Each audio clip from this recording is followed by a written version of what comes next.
Hello students, welcome two days accountancy. My name is Rohit और आज जो है हम लोग क्लास 12 मैथ्स का second chapter inverse trigonometric functions की अपनी क्वेश्चन सीरीज को आगे कंटिन्यू करने जा रहे हैं। तो आइए स्टार्ट करते हैं। स्टूडेंट, ये हमारी सीरीज का 8th क्वेश्चन है जो मैं आपके सामने लेकर आया हूँ और इसमें मुझे जो है हमें डोमेन फाइंड आउट करना है। राइट, हमारा फंक्शन क्या है? y equals to sine inverse minus x square, ये मेरा फंक्शन है। राइट, सबसे पहले मैंने क्या करा, लेट टी पुट कर लिया किसको, minus x square. Right student, अब हमारे सामने हम इसको कैसे लिख सकते हैं फंक्शन को, साइन इनवर्स टी। राइट, तो इसका मतलब है कि जो टी का डोमेन होगा वो -1 और 1 के बीच में होगा। राइट स्टूडेंट, अब हमने क्या करा, इस टी की जगह पर वापस माइनस एक्स स्क्वायर को पुट कर दिया। राइट, -1 और यहां पर ये 1। अब मैंने इस पूरे इंटरवल को -1 से मल्टीप्लाई करा। राइट, तो multiply the interval, multiply the interval by -1। और हमको पता है कि अगर हम किसी भी नेगेटिव इंटीजर से इंटरवल को मल्टीप्लाई करते हैं, राइट, तो वो उस पूरे इंटरवल के जो साइन होते हैं वो चेंज हो जाते हैं। तो देखिए, -1 इंटू -1 तो साइन चेंज हो गया, माइनस एक्स स्क्वायर -1, राइट, और ये -1। राइट स्टूडेंट, अब ये क्या बन गया है, ये 1 बन गया, यहाँ पर ये एक्स स्क्वायर बन गया और यहाँ पर ये -1 बन गया। राइट स्टूडेंट, तो इसका मतलब है मैं इसको ऐसे भी लिख सकता हूँ कि जो मेरे एक्स स्क्वायर की वैल्यू है वो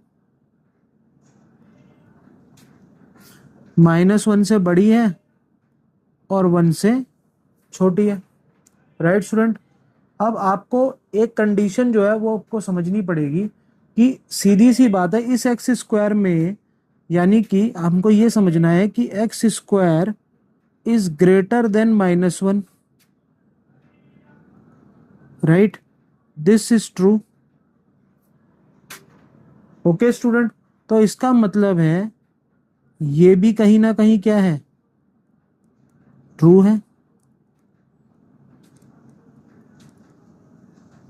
राइट स्टूडेंट, सिंपल सी बात है कि एक्स स्क्वायर के अंदर अगर मैं कोई भी वैल्यू डालूंगा तो उसकी वैल्यू जो है वो 0, मिनिमम वैल्यू जो है एक्स की वो 0 और मैक्सिमम 1 के बीच में आएगी।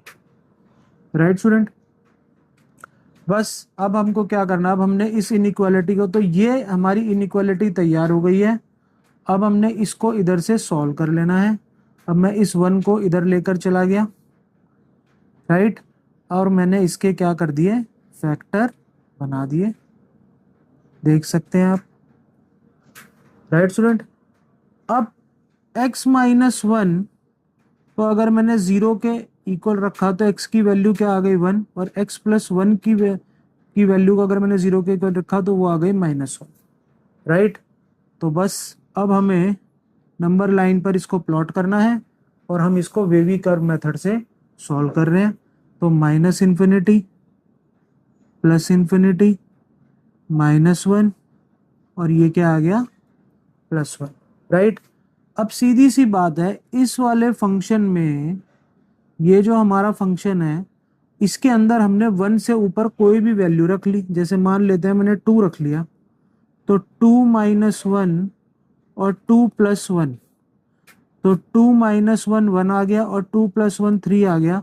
हमें वैल्यू से कोई मतलब नहीं है, लेकिन हमारे को इधर क्या मिला, पॉजिटिव नंबर मिला। राइट, यानी अगर मैं इधर 1 से इधर कोई भी नंबर रखता हूँ तो मुझे सारे आंसर पॉजिटिव में मिलेंगे, राइट। अगर मैंने इसके इधर जीरो रख, इन दोनों के बीच में जीरो रख लिया, तो 0 -1 और 0 +1, तो -1 और +1, तो ये क्या आ गया, ये नेगेटिव नंबर आ गया, राइट स्टूडेंट। अगर मैंने -1 से ऊपर कोई नंबर रख लिया, जैसे मैंने -2 रख लिया इस बार, तो -2 -1 और -2 +1, तो -3 और -1, तो मेरे पास आंसर क्या आया, पॉजिटिव आया, राइट स्टूडेंट। तो यहाँ से यहाँ तक आंसर मेरा पॉजिटिव शो हो रहा है, यहाँ से यहाँ तक मेरा नेगेटिव शो हो रहा है, और यहाँ से यहाँ तक भी मेरा पॉजिटिव शो हो रहा है, राइट। और हमको ये जो फंक्शन है हमारा, अब इसको जरा ध्यान से देखते हैं हम लोग कि x-1 और x+1 0 से छोटा होना चाहिए, राइट। यानी जो आंसर है वो हमारा कहाँ पर आएगा, नेगेटिव में आएगा। तो नेगेटिव क्वाड्रेंट आप देख सकते हैं कहाँ से कहाँ तक है, किससे किस इंटरवल के बीच में है, -1 से 1 के बीच में है, राइट स्टूडेंट। आई होप कि आपको ये क्वेश्चन समझ में आया होगा। अब हम चलते हैं अपने नेक्स्ट क्वेश्चन की तरफ। तो आइए स्टूडेंट, अब हम क्वेश्चन नंबर 9 स्टार्ट करने जा रहे हैं। एक बार क्वेश्चन को रीड आउट कर लेते हैं। स्टूडेंट्स, हमको इस क्वेश्चन में जो है रेंज फाइंड आउट करनी है, और हमारा जो फंक्शन है वो है f(x) sin inverse x plus tan inverse x plus sec inverse x, right student. ये हमारा फंक्शन है। तो सबसे पहले हमें पहले डोमेन देखनी पड़ेगी कि डोमेन क्या है। Domain of sine inverse x क्या होती है, आपको पता ही होगा, -1 से 1 के बीच में डोमेन होती है साइन इनवर्स x के केस में, राइट। तो डोमेन जो है ऑफ tan इनवर्स x कितनी है, all real number, right student. अब domain of sec inverse x की अगर मैं बात करूं, तो वो होती है ऑल रियल नंबर -1 से 1 को छोड़कर। यानी इसको हम कैसे लिख सकते हैं कि -∞ से -1 तक, राइट, और उसके बाद यूनियन 1 से लेकर इन्फिनिटी तक, राइट स्टूडेंट। अब हमको इनका डोमेन पता चल गया है। अब डोमेन में हमारे पास सिर्फ दो ही वैल्यू गिवन है, -1 और 1, राइट, ऑल रियल नंबर, और इसके केस में भी वही चीज है।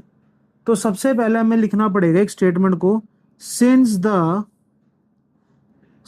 The domain contains only two specific values, यानी डोमेन में दो स्पेसिफिक वैल्यूज हैं, राइट स्टूडेंट। तो हमें उन्हीं दो स्पेसिफिक वैल्यूज को उस डोमेन में डालकर रेंज को फाइंड आउट करना पड़ेगा, राइट। तो देखते हैं specific values. The range will consist solely of the output produced by putting these values into fx, right student. तो बस अब हमें क्या करना है, साइन इनवर्स x, यानी कि साइन इनवर्स, अगर x इक्वल्स टू 1 के केस में अगर मैं देखूं, तो sine inverse 1 plus tan inverse 1 plus sec inverse 1, right student, अगर मैं ये वैल्यूज डालकर देखूं तो साइन इनवर्स 1 का वैल्यू आता है, आंसर आएगा आपका, मैक्सिमम आंसर आएगा π/2, और इसका कितना आएगा π/4, राइट, और इसका कितना आएगा 0, राइट। अब हम इसका एलसीएम ले लेंगे, π/2 प्लस π/4, राइट, और प्लस 0, तो एलसीएम 4 आ गया, तो 2π प्लस पाई प्लस 0 यानी कि 3π/4, राइट स्टूडेंट। अब हम इसमें मिनिमम वैल्यू डालते हैं -1 x में, राइट स्टूडेंट। तो sine inverse -1 plus tan inverse -1 plus sec inverse -1। अब हमें क्या करना है, इसकी मिनिमम वैल्यू क्या आएगी, इसकी मिनिमम वैल्यू आएगी -π/2, राइट। इसकी मिनिमम वैल्यू कितनी आएगी, -10 -π/4, राइट, यानी कि प्लस माइनस माइनस, तो यहां पर आएगा -π/4, और सेक इनवर्स की वैल्यू आएगी पाई, राइट स्टूडेंट। अब बस हमें एलसीएम लेना है, 4 इज द एलसीएम, -2π -π और +4π, राइट।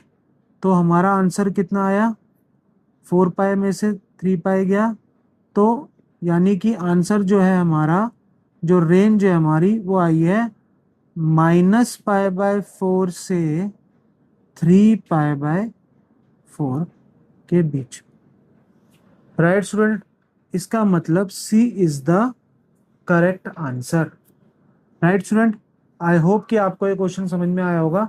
अब हम चलते हैं अपने नेक्स्ट क्वेश्चन पे। तो स्टूडेंट ये हमारी सीरीज का क्वेश्चन नंबर 10 है, आइए देखते हैं इस क्वेश्चन को। स्टूडेंट इस क्वेश्चन में हमको रेंज फाइंड आउट करनी है, राइट, प्रिंसिपल वैल्यू यानी कि हमको रेंज फाइंड आउट करनी है। तो सबसे पहले हम इसको अलग अलग सॉल्व कर लेते हैं ताकि आपको ज़्यादा अच्छे से समझ में आ जाए। जैसे कॉस इनवर्स 1/2 है, मैंने इसको y के इक्वल रख लिया, राइट स्टूडेंट। अब मुझे क्लास 10 ट्रिग्नोमेट्रिक टेबल के हिसाब से ये याद रखने की ज़रूरत है, ये याद करना पड़ेगा मुझे कि कॉस पर 1/2 कहाँ पर आता है, राइट। तो हमको पता है कि वो 60 डिग्री पर आता है स्टूडेंट, राइट। तो इसका मतलब है कि कॉस इनवर्स और 1/2 कहाँ पर आएगा, कॉस 60 पर आएगा, यानी कि π/3 पर, राइट। अब स्टूडेंट मैं इसको इससे कैंसल आउट कर देता हूं, बट इसके कैंसल आउट करने की कुछ कंडीशंस होती हैं।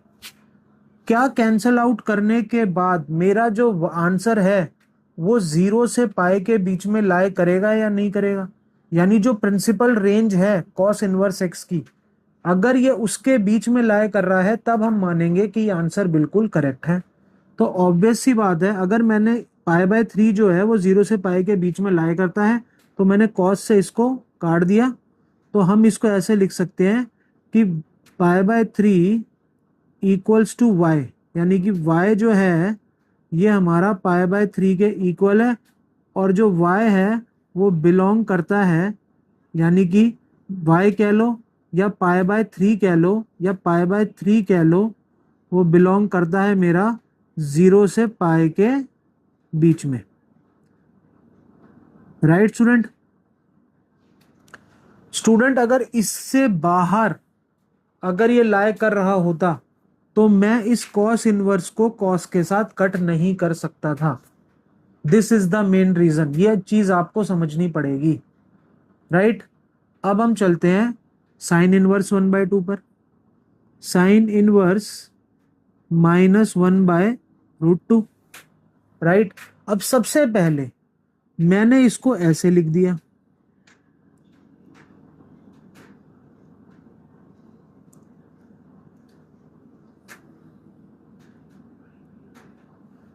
अब इसको ऐसे लिखने का रीजन ये है कि साइन इनवर्स माइनस एक्स को हम लोग माइनस साइन इनवर्स एक्स लिख सकते हैं, राइट।